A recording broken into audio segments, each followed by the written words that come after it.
He earns 2 lakh rupees a month, drives a decent car, lives in a rented flat in a good neighborhood. Every weekend he eats out. Every festival he upgrades his phone. His Instagram looks rich, but every month he ends up broke. No savings, no investments, no backup plan. Just an endless cycle of working harder to buy the next temporary comfort. If you asked him what went wrong, he'd probably say, "I don't earn enough yet." But here's the truth most people never realize.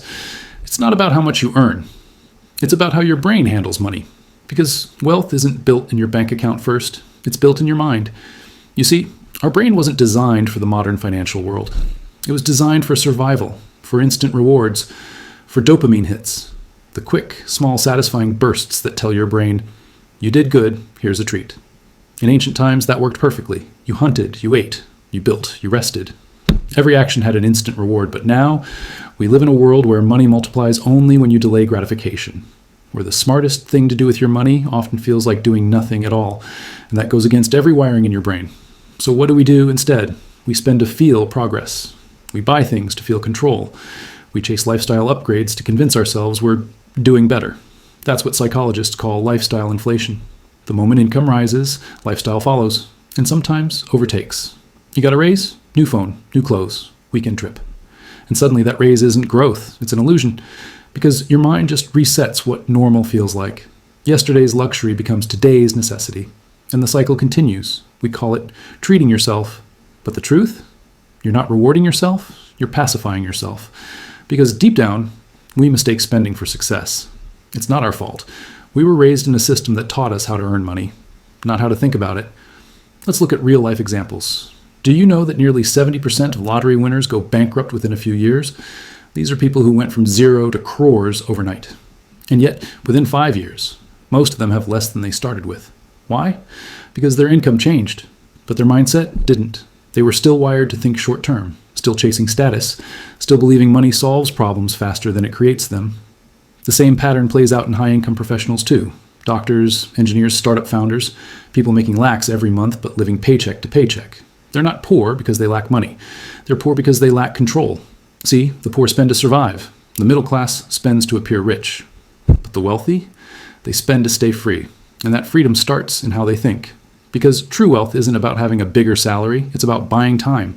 It's about creating space where you no longer trade hours for money. But the modern world doesn't want you to think that way. It wants you to spend constantly. It wants your attention, your impulse, your envy. That's why every ad says the same thing. You deserve this. Because if they can make you feel like you're missing out, they can make you spend. And once you start, you never stop. Think about it. The more you earn, the more options you have. But instead of peace, those options create anxiety. And what car should I buy? Should I get a MacBook or an iPad too? What if I don't go on that trip and miss out? That's not freedom. That's a prettier form of slavery. Money has a strange power. It reveals your character. If you're careless, it magnifies your carelessness. If you're disciplined, it multiplies your discipline. Money doesn't change people. It exposes them. So when someone earning 2 lakh rupees a month feels broke, it's not because they're unlucky. It's because they've mistaken income for intelligence. They think the answer to financial stress is more money. But the truth? If you can't manage 1 lakh, you'll mismanage 10. It's not about the number. It's about the habits that shape it. And the worst part? Most of us already know this, deep down. But we don't act on it because saving and investing feel boring. They don't give that dopamine hit spending does. Spending is visible. Saving is invisible. One earns praise, the other earns peace. And in a world built on showing off, peace rarely wins. But here's what the rich understand that most don't. Money is a game of patience. The longer you stay in the game, the higher your odds of winning. It's not about being the smartest player. It's about being the calmest one. That's the first secret of the psychology of money. You don't need more money to get rich. You need a mind that knows what to do when you already have it. Because if your mind can't hold wealth, your wallet never will. Money isn't just numbers. It's emotion, memory, and ego, disguised as logic. That's why even the smartest people make the dumbest financial decisions. You can have an MBA, a 6-figure salary, even a spreadsheet for every rupee you spend, and still end up broke. Because money doesn't test your intelligence. It tests your behavior. And behavior is ruled by psychology. There are 3 invisible traps that quietly drain wealth. And they live inside everyone's mind. Let's start with the first one. 1, the instant gratification trap. You felt it.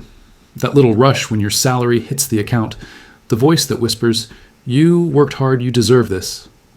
That's not logic, that's dopamine. It's the same chemical that lights up when you eat sugar, scroll social media, or hear a notification ping. It's your brain's way of saying, I like this, do it again. But dopamine doesn't care about consequences. It only cares about the feeling right now. So you spend. A new gadget, a weekend trip, a limited edition sneaker, and for a moment it feels good. You feel alive, accomplished, in control. But then the rush fades, and you're left exactly where you started, just with a fancier problem. The human brain is wired for short-term rewards. That's why saving feels boring and investing feels uncertain. They don't give instant pleasure. They demand patience, and something evolution never trained us for. But here's the secret. The people who master delay win the game, because money doesn't grow with effort. It grows with time. And the longer you can delay gratification, the more powerful that time becomes. That's why a single 10,000 rupee investment at 25 can become more valuable than 50,000 rupees at 35. Not because of luck, but because time compounds what discipline creates. The difference between the broke and the wealthy isn't opportunity, it's timing. The broke chase moments, the wealthy chase compounding. Now let's talk about the second trap, the one that's destroyed more bank balances than bad luck ever could. 2. The comparison trap. Imagine this. You finally buy your dream phone. For 2 days, you feel amazing. Then your colleague walks in with the new iPhone Pro Max. Suddenly, your dream phone feels outdated. That's how comparison works. It's not about what you have, it's about who has more. The human brain evolved to compare.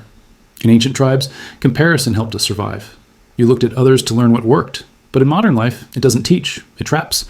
Social media made it worse. Every scroll shows someone richer, happier, more successful. But here's what they don't show. Their debts, their anxiety, their unpaid EMIs. You see their highlight reel and compare it to your behind the scenes. And that's how envy becomes bankruptcy. You start buying things not because you need them, but because someone else has them. That's not ambition, it's addiction. Comparison is emotional inflation. The more you feed it, the less satisfied you become. It's the reason people earning 3 lakh rupees a month still feel poor. Because wealth isn't about having more than others. It's about needing less for yourself. True financial peace comes when your happiness stops depending on anyone else's spending. Until then, you'll always be chasing shadows. And finally, the most dangerous trap of them all. 3. The overconfidence trap. This one hides behind success. It whispers, I'm smarter than the average person. And that's exactly when mistakes begin. People who make money easily start believing they'll always make money. Investors who double their portfolio once think they've cracked the code.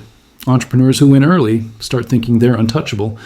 But the market doesn't reward arrogance, it punishes it. Overconfidence blinds you to risk. You start borrowing more, trading bigger, spending faster. And suddenly, the same confidence that built your success becomes the reason for your downfall. Every crash in history, from the dot-com bubble to crypto collapses, was fueled not by ignorance, but by overconfidence. The belief that this time is different, that I can't lose. That's the psychology of ruin. You see it everywhere. In the friend who takes massive loans for investments, in the trader who bets everything on a single stock, in the startup founder who mistakes funding for profit. We forget that making money and keeping money are two completely different skills. Making money requires optimism. Keeping money requires humility. And most people can't hold both at once. That's why even billionaires go broke. That's why even lottery winners lose it all. That's why even smart people stay poor. Because success creates confidence, but only failure creates wisdom. Now, if you've read The Psychology of Money by Morgan Housel, you'll know he says wealth has less to do with knowledge and more to do with behavior. He tells the story of Ronald Read, a janitor who quietly invested his small savings for decades. He never drove a luxury car, never showed off, but when he died, his net worth was over $8 million. And then there's Richard Foscone, a Harvard-educated Merrill Lynch executive who earned millions in bonuses and lived in a mansion. In 2008, he went bankrupt. The janitor became a millionaire. The millionaire became broke. What made the difference? Not intelligence, not education, just behavior. One understood patience, the other misunderstood risk. That's the psychology of money in one line. You don't need to outsmart the market. You need to outsmart yourself. The first step to financial freedom isn't earning more. It's breaking free from these 3 traps: the craving for instant rewards, the addiction to comparison, and the arrogance of overconfidence. Because the moment you stop letting emotion control your money starts working for you. And that's the shift from rich thinking to wealth thinking. Most people think the path to wealth starts with a raise, or a promotion, or the right investment, but it doesn't. It starts with a decision, the decision to stop letting money control your emotions. Because the truth is, most people don't need more money. They need a new relationship with it. Think about it. Money by itself has no power. It's just paper numbers, pixels on a screen. What gives it power is your behavior, the way you feel when you earn it, spend it, or lose it. And that's the part most people never master. They think financial success is about strategy, but it's really about psychology, and psychology can be rewired. So let's start there. How do you reprogram your mind to build wealth that actually lasts? The first step is awareness. You can't change what you don't measure. Track where your money goes, every rupee, every subscription, every impulse. Because when you shine a light on your habits, you see patterns, and patterns reveal truth. Maybe it's the weekend spending that drains you. Maybe it's the food deliveries that add up quietly. Maybe it's the belief that I'll start saving next month. Awareness doesn't judge. It reveals. And revelation is the first step to control. Second step, automation. Because discipline is fragile, willpower fades. But systems last. If you rely on motivation to save, you'll fail. If you automate it, you'll win. Every time. Set an automatic transfer to a savings or investment account the moment your salary arrives. Make it invisible. Make it untouchable. Because if money stays in your account, your brain will find a way to spend it. It always does. Automation protects you from your impulses. It turns good habits into background processes, quietly compounding while you live your life. That's what most wealthy people do differently.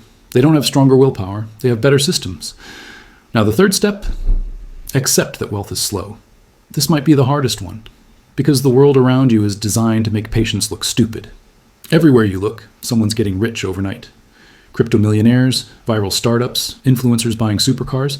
You start to think you're doing something wrong because your growth is slow. But here's the thing. Slow is real. Slow is stable. Slow is sustainable. The richest people in the world didn't get there overnight. They built, failed, waited, reinvested, and repeated.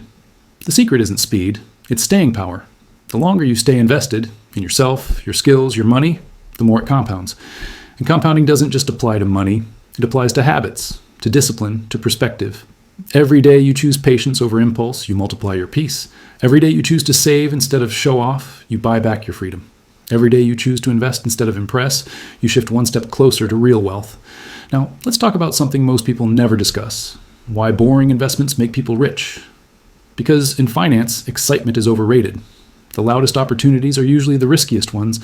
True wealth grows quietly in mutual funds, in Index E, TFS, in retirement plans. In SIPS, you forget you even set up. They don't make headlines, but they make millionaires. Slowly, silently, surely. It's not sexy, but it works. Because money doesn't reward entertainment. It rewards endurance. The stock market has one rule. Time in the market beats timing the market. The people who get rich aren't the ones who predict. They're the ones who persist. And that brings us to the final step, redefining wealth itself. You see, real wealth isn't about buying things. It's about buying time. Time to rest. Time to think. Time to choose. A person who earns 1 lakh rupees but sleeps peacefully is richer than someone earning 10 lakh rupees with anxiety as his alarm clock. Because money is supposed to serve you, not own you. The ultimate goal of money isn't luxury, it's freedom. Freedom from fear, freedom from dependence, freedom to say no when something doesn't align with who you are. That's the moment you stop chasing wealth and start living it. And when you reach that stage, you realize something profound. Wealth was never about the car, the house, or the brand. It was always about peace, because the richest mind is a calm one. So if you're watching this right now, remember this. You don't need to earn more to become rich. You need to think differently. Save before you spend, invest before you impress, and build systems that work even when you're tired. Because one day when you wake up debt-free with options instead of obligations, you'll realize you were never chasing money. You were chasing control, and control is the real currency of life. So yes, smart people stay poor not because they're unlucky, but because they never learned how to outsmart themselves. The moment you do that, you've already won the game.